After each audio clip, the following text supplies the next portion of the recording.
So the 14-year-old just killed him. No trial, no warning, just a cup of poison. And we're just getting started. Dude, listen. Same decade Louis XIV was throwing parties at Versailles, Korea had a teenage king who rewrote the rulebook. Don't like your top advisor? Execute him. Don't like your queen? Swap her. Don't like the new queen? Poison her too. 3 purges, 2 dead queens, 1 voodoo doll nobody could unsee. Buckle up. 1674. Autumn. The king of Korea, Sukjong's dad, drops dead. Suddenly, and the throne goes to his only son, Yi-sun, 13 years old. Korean counting makes him 14. Either way, a kid. Now, normally, when a kid king takes over in Joseon, Korea, his mother or grandmother runs the show from behind a curtain. That's the rule. Sukjong looks at that rule and goes, nah. First thing he does, and I mean first, he grabs the leader of the ruling party, a 70-year-old scholar named Si-yeol, and ships him into exile. For a funeral protocol argument. A funeral protocol argument. His opening move. Then comes 1680. Prime Minister Hui-bin throws a party for his grandfather's memorial. Fancy thing. It rains. So Hui-bin sends a servant to grab the royal oil tent, basically the king's umbrella, stored at the palace for outdoor royal events. Without asking. Without a single note to the king. Picture it. Your dad keeps the good umbrella by the door. Your uncle grabs it for his own party. Except your dad is the king, and the umbrella is property of the crown. Sukjong finds out and loses it. Within weeks, Hui-bin's son is accused of treason. 3 royal cousins get dragged in. Heads start rolling. And Hui-bin himself? Poison cup. Dead. This was Purge number 1. He'd do it twice more. Quick setup. Korean politics back then was 2 parties, Westerners and Southerners. The Westerners are just split into old school and new school. Think Democrat primaries, but they're fighting about how to bow at funerals. Seriously, people died over this. Okay, 3 women you need to know. Queen In-hyun, married Sukjong at 15, from a proper noble family. Everyone's ideal, the mom friend everyone trusts. Quiet, steady, kind. Jang Ok-jong, born into a family of translators. Not nobility, not even close.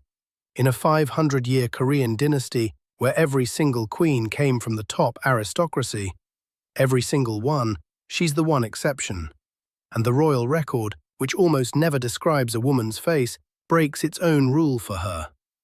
One line, year 1686. Her beauty was striking. And then there's Hui-bin Choi. We'll get to her, remember the name. So 1686, Jang enters the court. 1688, she gives Sukjong a son. A son, his first one. The king loses his mind, calls the baby his official heir. The old party leader, Si-yeol, remember the one Sukjong exiled as a teenager? He's back, he's 82, and he writes a letter saying, "Your Majesty, the Queen is still young, she could have a son. Don't make this permanent yet." Wrong answer. Very wrong answer. Purge number 2, 1689. Sukjong sends Si-yeol into the countryside and has poison delivered to him on the road. He's 82 years old. He drinks it and dies. Picture a 28-year-old king going, "Old man, you really thought you could say no to me?" And then signing the death warrant. Same month, Queen In-hyun, the kind one, the noble one, gets demoted. Kicked out of the palace, sent back to her parents' house to sit there in disgrace.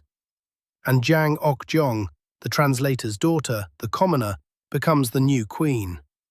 I want you to sit with that for a second. In 500 years of Korean royalty, this is the only time a non-noble woman wears the queen's crown. The only time, and it happens because one king decided he didn't care what anyone thought.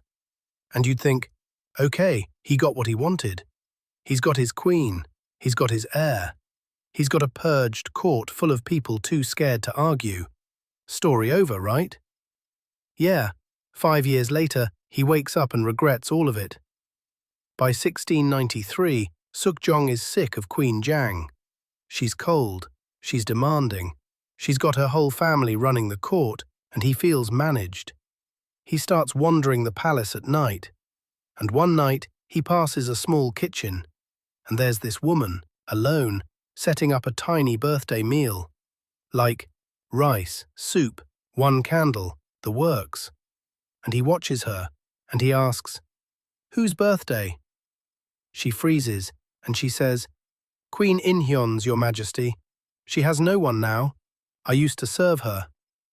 Legend says, official records don't confirm this part, that the woman was Hui-bin, a palace servant, basically the lowest rung, the janitor class. And Sukjong stands there in the dark, realizing the queen he threw out 5 years ago still has someone who loves her. And he doesn't. He goes back to his room. He doesn't sleep. 1694, Purge number 3. The Westerners start a movement to bring Queen In-hyun back. The Southerners try to block it and overreach. Sukjong flips, again. Southerners get wiped out. Queen Jang gets demoted from queen to concubine, locked away in a palace building called Choisondang. Queen In-hyun comes home, puts her crown back on, resumes her position like nothing happened. And 7 months later, Hui-bin, the palace servant from the kitchen, gives birth to a son. That boy is going to become one of the most important kings in Korean history. Remember him. So now we've got Queen In-hyun back on top, Jang locked in a side building, seething, and Sukjong, finally, at peace.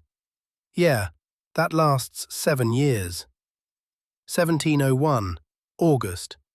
Queen In-hyun, the one everyone loved, the one who came back, suddenly dies. 34 years old, no warning, no children. Doctors say illness, but nobody believes that. Days later, Hui-bin walks into Sukjong's office and tells him something. She says, "Your Majesty, for years now, in that locked building across the garden, Jang has been doing something. You need to see it."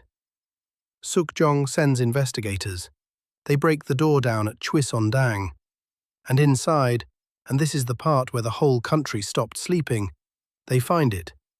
A small paper doll shaped like a human. Queen In-hyun's birth date written on it in ink. Needles stuck through the chest, the head, the eyes. Holes in the wall from arrows fired at a target painted with the Queen's name. Dead mice, dead birds, buried in a shallow pit behind the building. Years of it. A voodoo room. That's the only way to describe it. Sukjong reads the report, and he goes still. And then he signs the order. October 10th, 1701. Jang Ok-jong, former Queen of Korea, drinks poison in the same building where she cast those curses. She's 42. Now here's the part the official records don't print. The records don't say this. It's in a private notebook written by her political enemies a century later. A thing called Sumunrok.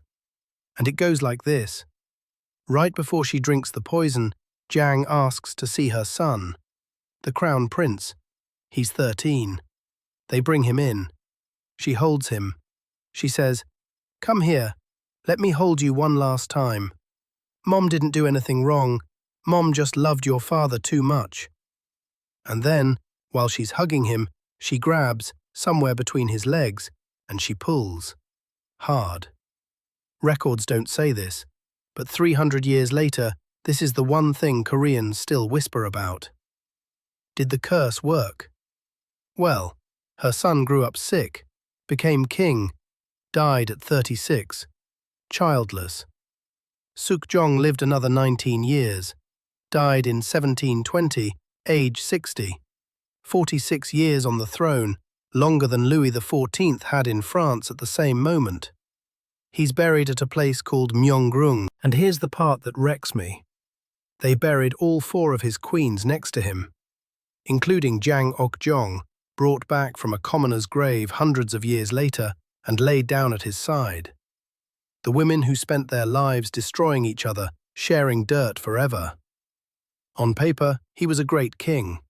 He fixed Korea's currency. He rehabilitated dead heroes. He built fortresses. Great resume. His son, Jang's son, died childless. The next king was Sukbin Choi's boy, a palace janitor's son, running the country for 52 years. And that kid locked his own son in a rice chest to die. But that's next week.